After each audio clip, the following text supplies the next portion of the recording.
Bir podshoh dengiz bo'ylab safarga chiqibdi va tabiiyki xizmatdagi qullari ham unga hamroh bo'lib kemaga chiqishibdi.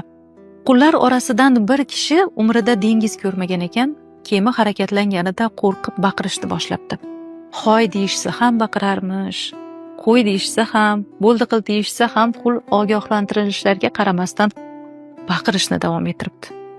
Uni baqir-chaqirdan podshoh behalovat bo'lganini ko'rgan kema xizmatchisi, "Podshohim, ruxsat bersangiz, uni jim qila olaman" debdi. Podshoh juda ham xursand bo'lardim deb javob beribdi. Xizmatchi podshohning ruxsati bilan qulni dengizga tashlab irg'itib yuboribdi. Suzishni bilmagan qul jon holicha yordam so'rab baqirishni boshlabdi, chunki tabiiyki u suzishni bilmas edi.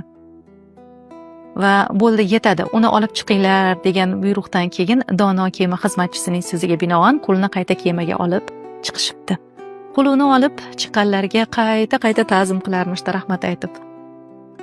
Ancha yengil tortib tinchlanganini ko'rgan podshoh tabassum bilan xizmatchiga qarab, "Bu yo'l bilan qulni tinchitish qanday xayolingga keldi?" deb savol beribdi. Dono kishi javob berarmish: "Inson ega bo'lib turgan narsasini qadrini qachonki uni yo'qotsa keyin qadrlaydi, olam panoh" deb javob beribdi.